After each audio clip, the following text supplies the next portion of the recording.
All right, we are on 155 in the bottom, 156. We're going to be finishing up the discussion about preparing food for animals, in this case, mixing, kneading things together, which is applicable to a lot of cases. And then we're going to get in this discussion is going to mention something that one sage recorded in his notebook, a private notebook. A lot of time rabbis had private notes. And so once we talk about that, we're going to talk about other things that were recorded in some of these private notebooks. And one of those things includes astrology, a sign under which one is born and what that says about a person. So this is the locus classicus for that discussion. And that will end off with a long discussion about whether astrology applies to Israel. The conclusion is that it doesn't. So this is very, very interesting and important for these philosophical ideas. Okay, we'll start with the technicality of mixing. The Mishnah says that you can take water and bran and you can put them with each other, but you can't knead them together. You could just add them together, but not mix them. Okay. Amar Abaye Amrita Kame Demor Matnitin Amane. Abaye says, I asked my teacher, his teacher was Rabbah.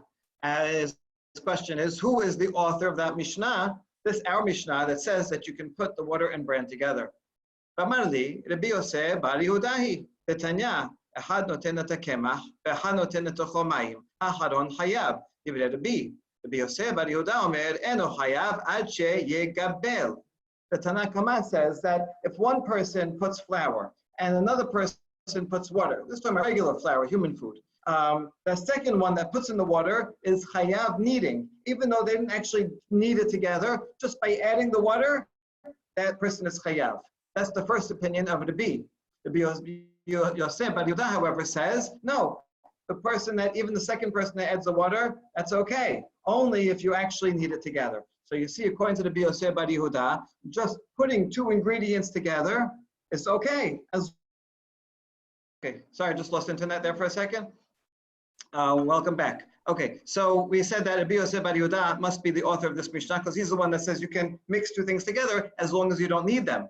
However, perhaps he only said that in the case of regular flour and water because that is something that can be kneaded. It can be turned into dough. And therefore, as long as you don't turn it into dough, it's okay. However, with bran, which never is going to knead into dough, a doughy-like substance, perhaps in that case, he says, you can't do anything at all. And so perhaps it's not comparable.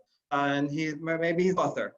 So we say no, la sakadatech, don't think that. Betanya behedya, en notin mayim lemursan, divrei Rabbi. Rabbi Yosef Bar Yehuda Omer, notin mayim lemursan. That we have actually another braita that says explicitly, it's talking about not flour, but bran, the same mursan, the same word as in our Mishnah, and it says explicitly, Rabbi Yosef Bar Yehuda says, you can put them together as long as you don't mix them.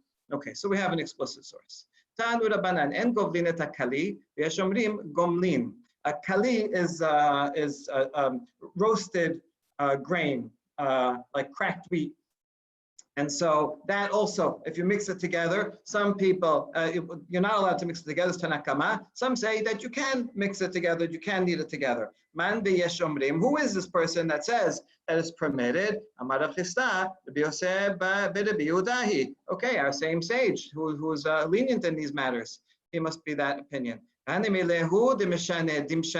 this case, you're actually kneading them, so it's only permitted if you do it in an unusual manner. Otherwise not. How could you do it in an unusual manner? Amar Rav Chisda, al yad. You do a little bit at a time, just a small handful, not a big section. And they agree, both of these opinions agree, that you can mix this drink. It's a medicinal drink called shatit, and you can have this zitom hamitzri, this Egyptian beer, is okay. Now, now we're going to ask on this last item that you can mix this drink. This drink is made with flour. So how are you? You just said it's not allowed to. You're not allowed to knead, according to the first opinion. How come now everyone agrees that this drink is allowed to be mixed? It's not a problem. It depends on if it's thick. If it's thick, then that's considered mixing, kneading, and that's not permitted. That's what Tanakama said in the first. But if it's thin and this drink is thin, then it's not kneading. It's not going to turn doughy, and that's okay. And even in that case, when it's permitted, only if you do it in a different, unusual way. How can you mix it in an unusual way? The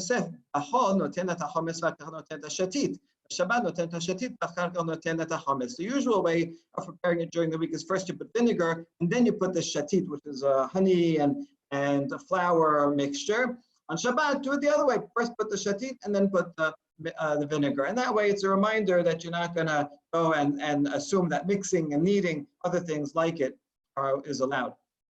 Levi,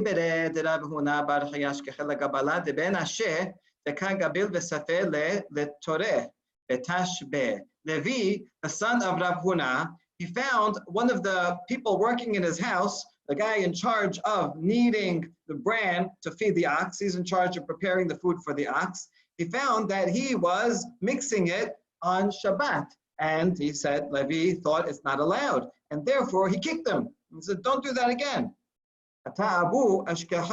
The father, right, this is so Rav Huna bar Chiya, came and said to his son, your grandfather said the following tradition in the name of the Amorad. That's the name of the grandfather.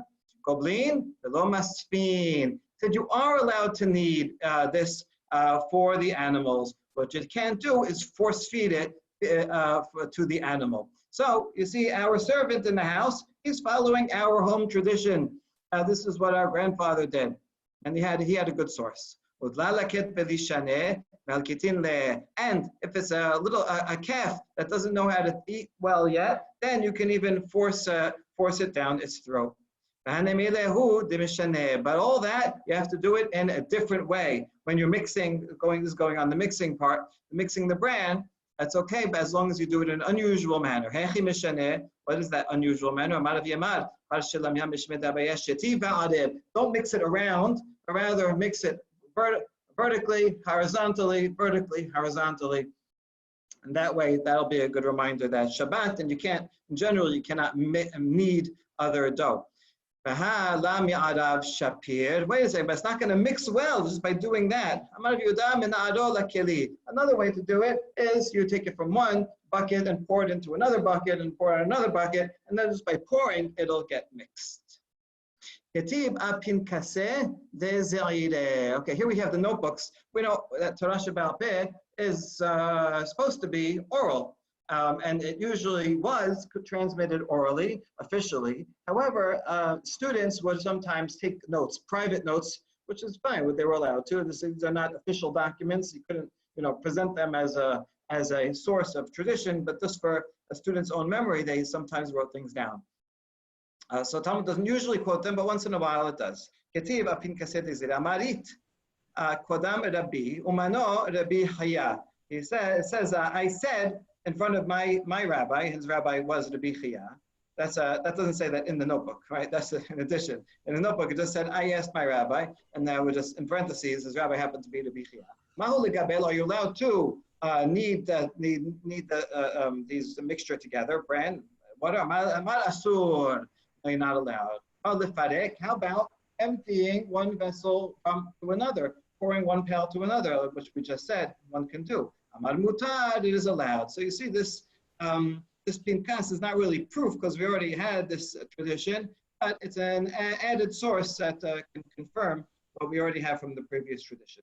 Amar ma rav men ashya chad kameh chad tereh kameh tereh shapir dameh. If you're really feeding one animal, you can put in front of it one measure worth, what an animal usually eats. If you have two animals, you could put two measures, one for each animal. That's okay. But to take three measurements of what an animal would usually eat and give it to two animals, that is not okay. because an animal, you're working too hard. You're exerting yourself to feed it more than it usually eats. And so one should not exert oneself in that way. Rav Yosef amar kab afilu kabayim. Ula amar kod afilu kodayim. However, Rav Yosef says you can give it a lot. Ula says a huge amount. A kod is like a whole field full, and it doesn't matter. You can give it unlimited food, and that's not a problem.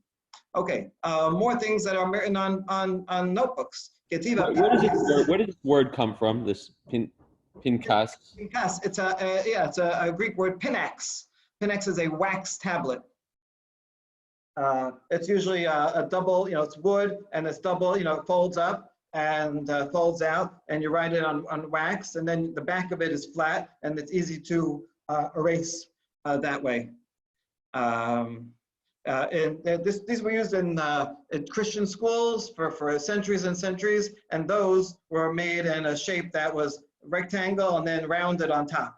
And because that's the way that these were usually, and there was two tablets, that's why Christian artists, when they depict the 10 Commandments, they put them on two pinax, like with the rounded top. But that is only started from Christian artists.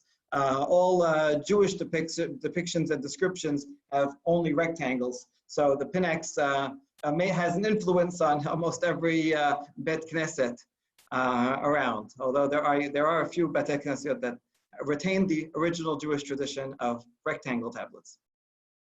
Okay, so and the pinax ketiv pinkaseh de Levi. Marit kodam Rabbi umanu Rabbeinu Hakadosh. It says, I asked my teacher, Rabbi, who was his teacher? Rabbi Yehuda Hanasi. Al dahavu gavlin shetita beBavel. In Bavel, people generally mix this shatit drink. And Rabbi would yell at them and tell them not to do it. Umanu Rabbeinu Hakadosh. This is really a little strange, because obviously in the notebook it just said I said before my teacher, I asked him about people mixing, and he yelled. The parentheses are, and who was his teacher. He didn't write that in it. But then we have the identification twice in a row, which is unusual. Perhaps this is for rhetorical effect. Maybe he was like reading it, or someone was reading it and yelling at the people and then telling them, and who was Rabbi? Rabbeinu HaKadosh. And he said, I know he was Rabbeinu HaKadosh. And he said, don't make this mixture on Shabbat. Right? So perhaps this was being read. The people would not listen, although we told them, Rabbeinu HaKadosh said, don't make this drink mixture. The people made it anyway. And they didn't have the power to prohibit, because Yosef Yehuda said it's permitted. So everybody said, oh, we follow that tradition that permits. And so the rabbis could not stop it. Okay, and now we get to the long section about astrology. Ketiba bin Kesed Rabbi Yoshua ben Levi. He had also a notebook. A lot of the traditions that are written in notebooks are Agadah. The previous two we just saw were halacha. But it looks like Agadah was much more often written. There were books of Agadah that the rabbis had. Probably more difficult to memorize these long stories and Agadot interpretations. Okay, so we have this pinax. Someone is born on Sunday, he will be a person without one thing in him. What does that mean? If you think it means he won't have even one good thing about him. Rav Asher, right? The great sage, the great Rosh Yeshiva, he was born on Sunday, and obviously he's a good person, so you can't say about him that he has nothing good about him. Maybe it means he has no bad thing in him. Rav Asher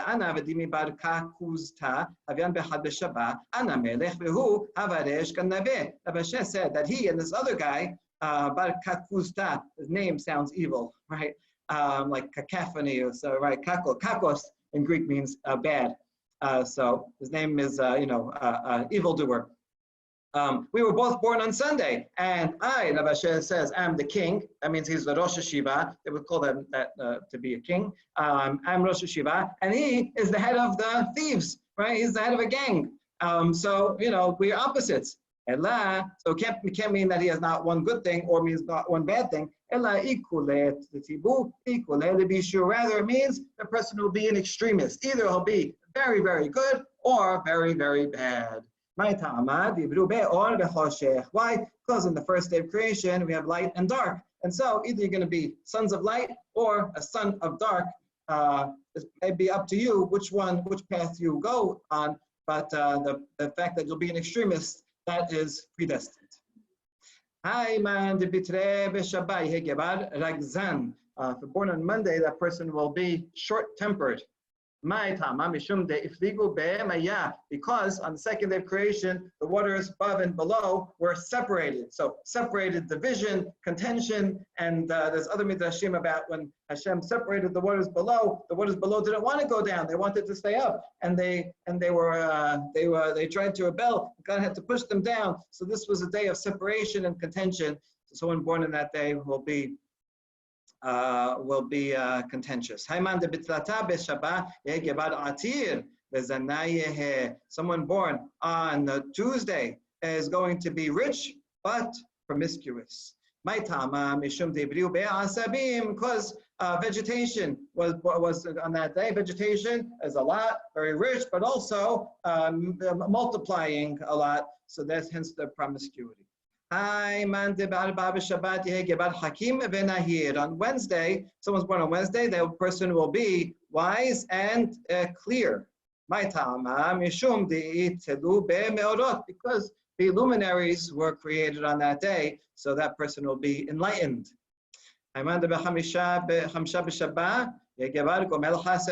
Thursday, person will be kind.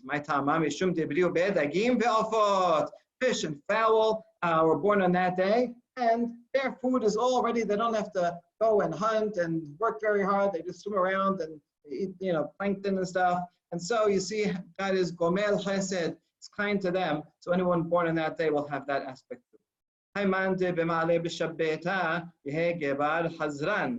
Someone's born on Friday, that person will be a seeker, like in Quidditch.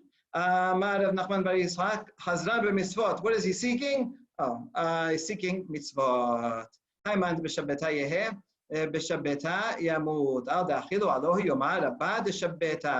born on Shabbat will die on Shabbat as a kind of a punishment because he was born on Shabbat, and then because he was born on Shabbat, they had to violate Shabbat, and then to drive to the hospital, and they had to do surgery and all that. And so because of him, Shabbat was violated, therefore Shabbat's going to come back to get him and he's going to die on Shabbat.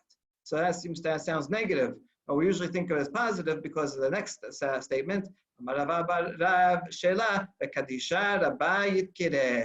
he will also be called a person who is very holy because of the sacredness of Shabbat that's attached to him. Okay, so some partly negative, but mostly good. Okay, so that's what's written on all that was written on the notebook of Levi. Now we have a second notebook. Not a second notebook, rather a different tradition. Rabbi Hanina says, go and tell Levi the following. To Yoshua ben Levi, right? Go tell him the following. No, your astrology is not correct. Lo mazal yom godem, ela mazal sha'a godem. It doesn't depend on the day that you're born, but rather what hour you're born. And for this, we have this handy chart. What we do is we take the 7 luminaries, which is the 5 planets that were visible back then, plus the sun and the moon. That's the 7 wanderers. So everything else is a fixed star.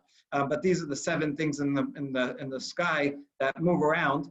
And so you just, instead of taking each day and assigning them, you take each hour. So Sunday, sunrise, that's the first hour is Mercury, second hour moon. Then it goes through 7 and then starts again, Mercury again, and it goes through all 7. So if you're born at 10 o'clock, then you're under Saturn. And that goes till here, Saturn, and then it starts again the next day, wherever you left off, Jupiter. And because the 7 days, obviously it's divisible by 7, so it'll end on Venus, which is the last of the series, and then starts again with Mercury.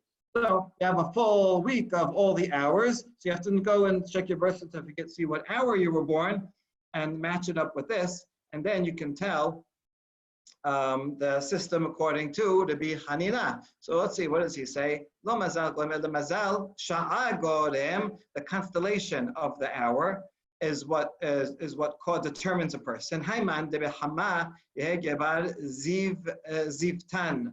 A person born under the sun will be radiant.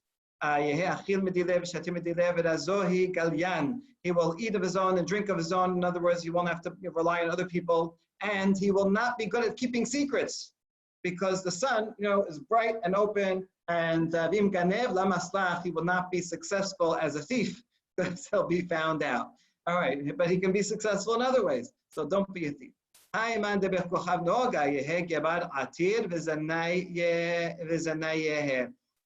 person born under Venus will be rich, but also promiscuous, similar to the other guy.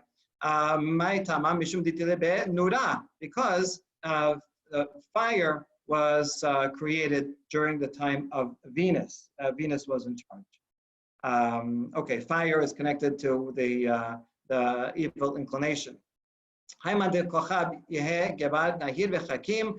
will be enlightened, an expert. He's known as the scribe of the sun. Mercury is always close to the sun, looks like it's following it, and so Mercury is kind of writing down, and so that person will be wise. Someone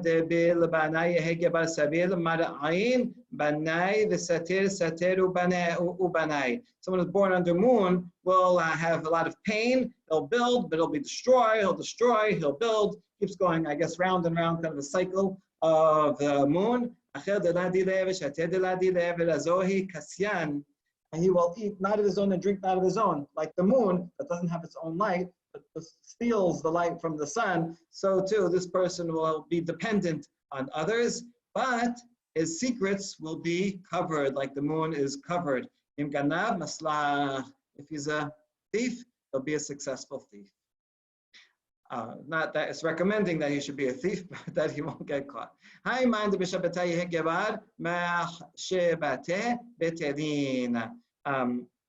Someone born under Saturn, his thoughts will come to nothing. In other words, he'll make plans, but they won't work out. Others say it in positive. Bad thoughts that other people will have, they make bad plans for him, they will not happen. Under Jupiter will be a Sadiq. He'll be specifically someone who is Sadiq and fulfilling mitzvot. Someone under Mars. Mars is the red planet, so this person will be someone who spills blood. That could be used for either good or bad. Maybe he'll spill blood, meaning he'll be a bloodletter. That's good. Or a thief, or that's bad. Or he'll be a shochet, or a circumciser. So, he's going to spill blood one way or another. It's up to him to use it for good purposes. So the Bas says, hold on, I was born under Mars. I'm not any of those professions. I don't spill blood. Yes, you do. You're a judge. People come to you and you give judgments, and sometimes you give, lashes or capital punishment. And so see, you also spilled blood. Okay. Mars is a red planet, so maybe it has something to do with that. Exactly, because Mars is a red planet. That's precisely it. Okay, good. Itmar, Rabbi Hanina Omer, Mazal Mahkim, Mazal Mashir, Yesh Mazal Yisrael. Rabbi Hanina is the author of this, right? Rabbi Hanina is the one that gave this whole thing. He says that constellations determine if you're going to be wise and make one wealthy, and constellations do influence the Jewish people. But he's the only opinion that says that. Rabbi Hanan Amar and Mazal Yisrael. So in other words, he's saying that yes, there is constellations in the world, and they have influence over the world, but not over the Jewish people.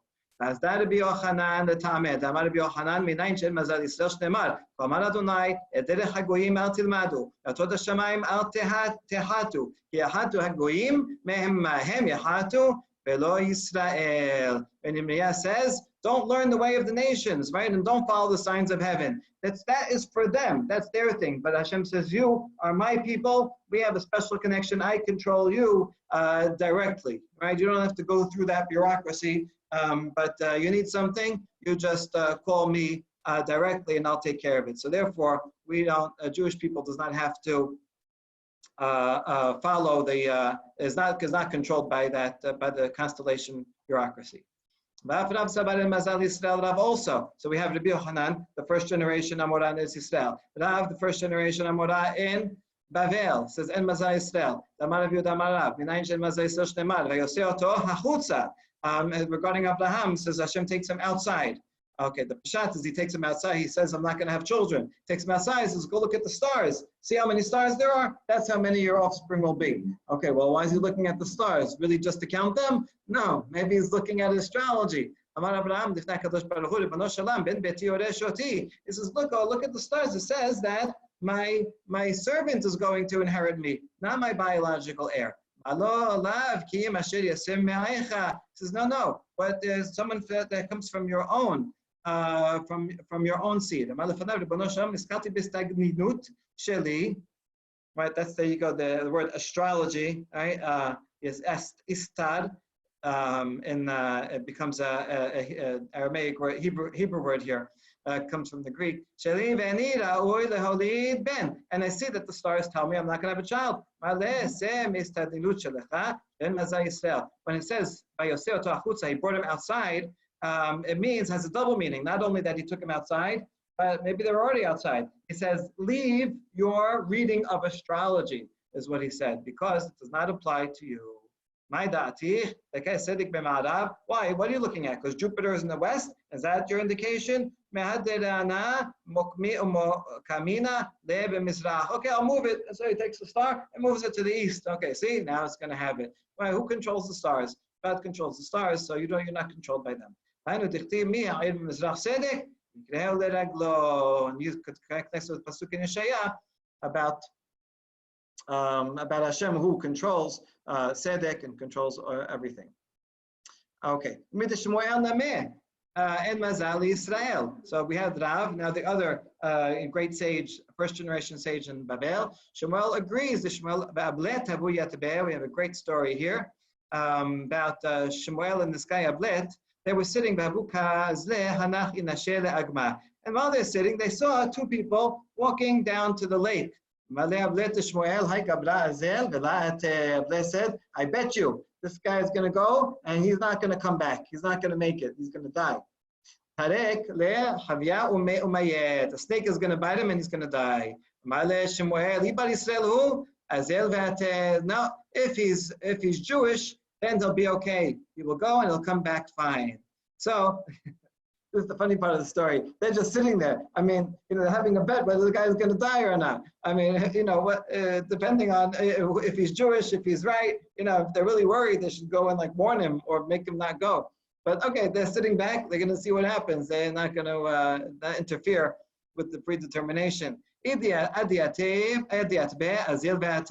they're sitting there. They go. They have the picnic and they come back. So Shemuel won the bet. Come Ablet's going to believe it. He gets up. So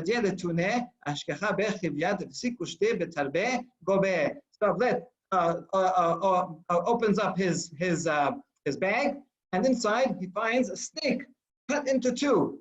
You see, see, there was a snake. It was going to bite him. What happened? Shemuel says, tell me, where'd you go? What'd you do? Listen, every day we go and we share our bread together, right? Everybody brings a loaf of bread, we all throw it in the basket, and we share a meal. Today, among the group, there was one person, he's poor, he didn't have bread, and he was going to be embarrassed. He came to the meal and he has nothing to contribute. This person who was supposed to get bitten by a snake, he said, I'm going to be the one collecting today. And no one else realized that the person has no food. So he went around and collected the bread from each person. When I got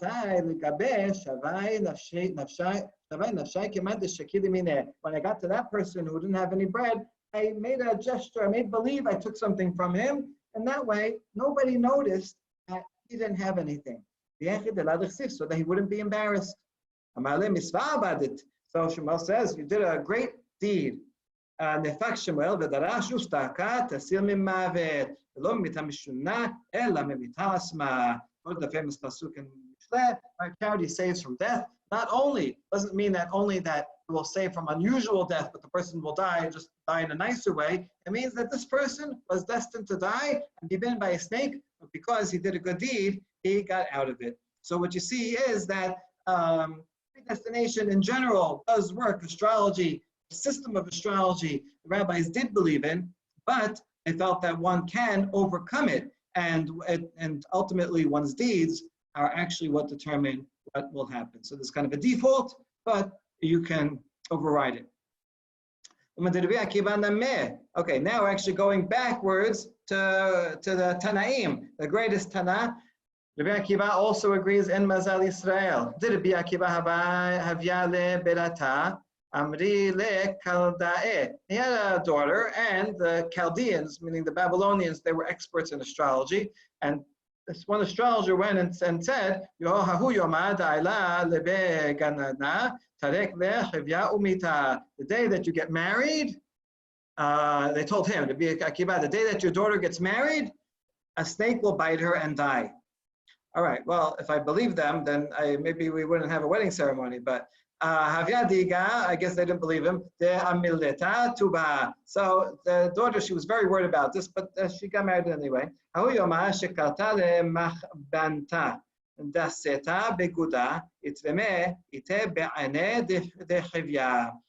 that day of her wedding, she had a pin in her hair, and she put it into a hole in the wall. She didn't need the pin right now. She put it in the wall to save for later, and it so happened that it went right into the eye of a snake that was in the wall. In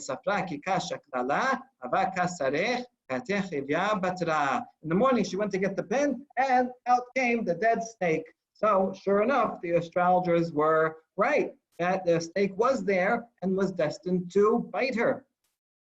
When she saw that, she showed her father. Tell me, what did you do during the wedding? What did you do last night? Says during the evening, a poor person came and knocked on the door. And everybody else was occupied in the feast. They were eating and drinking and dancing, and nobody heard the poor person knock on the door. But I heard it. So the bride, Kaemna shikalti leristenai li yahabte nihale. So I took the portion that you gave me, in other words, her own portion of her wedding meal, her piece of cake, and she gave it to the poor person. Amarla misva abad, you did a great deed. Lefak Rabbi Akiva betarash ustakat tasim mavet. You see that this act of charity saved her from death itself. This is a beautiful story because you have to imagine who's at the wedding of Rabbi Akiva's daughter, right? Certainly all the greatest sages of the time, all the great tzaddikim, but they're all involved in this, the bride, right? The bride is so sensitive, and she's the one that of everybody gives up of her own joy and her own meal in order to help out this poor person. So that's a beautiful story. And finally, Ram Nachman also agreed in Mazal Israel. The mother of this sage went to an astrologer, and the astrologer told her, your son is going to be a thief. So the mother's obviously very worried about this. And so she made her child always keep his head covered. He always wore a kippah, a hat, something.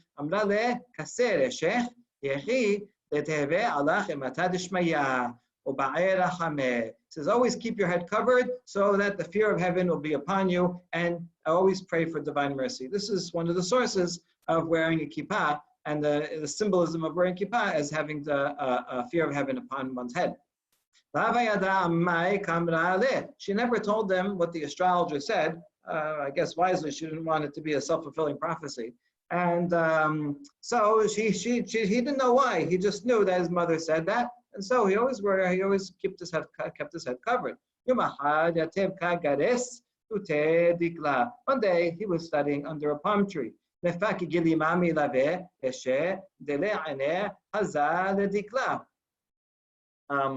time he his head covering was fell off his head, and maybe windy or whatever. He was just lying down, and it fell off. And he looked up, and he saw that looked up in the palm tree, and he saw some dates up there. And he saw it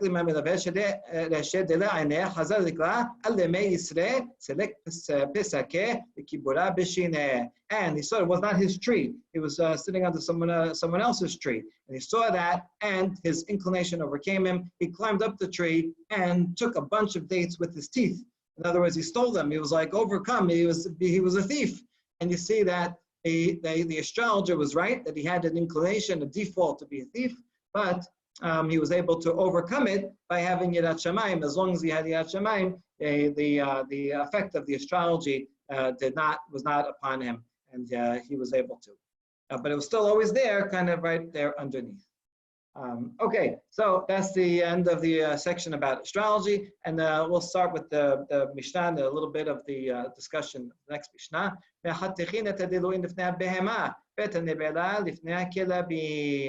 You can cut pumpkins for an animal, and meat you can cut for a dog. That's the first opinion. In other words, these things, although nevela is not kosher, a person cannot eat it, so it's only meant for dogs. So the first opinion says you don't consider it mukseh. It's okay, you can handle it, you can cut it. Yehuda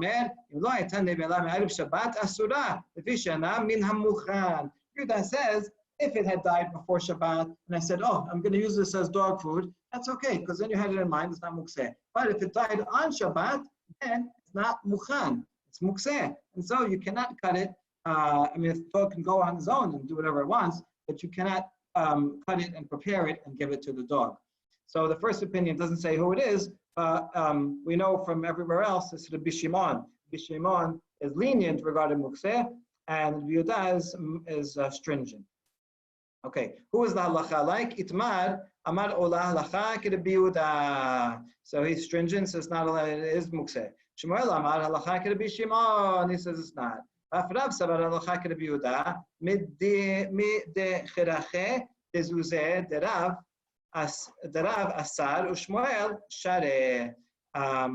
Because we know that these mats that are used on ships, and these mats are only used on ships, and Rav says it's prohibited from using them, from moving them, and Shmuel said it's okay to move them. So you see from here that Rav follows Rabbi Yehuda and thinks there is mukseh, and Shmuel follows Rabbi Shimon and does not have mukseh. Yehad Levi, Yavu Maitet Refata, Lekame, Biomataba, Rava Hazela, Elakiyateb, Akil Kalita.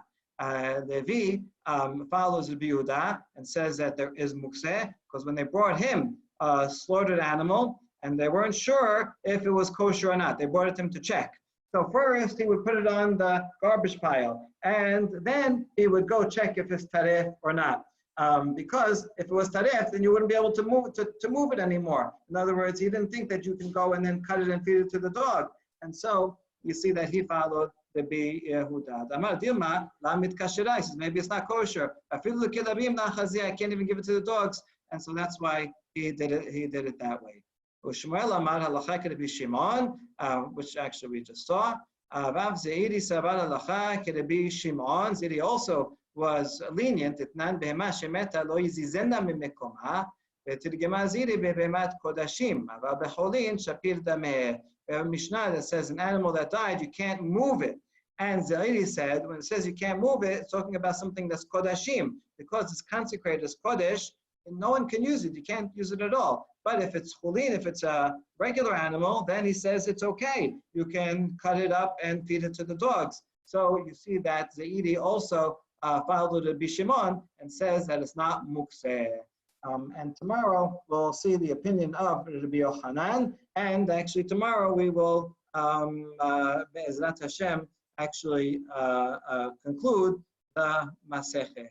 Baruch Adonai Olam, Amen ve'amen.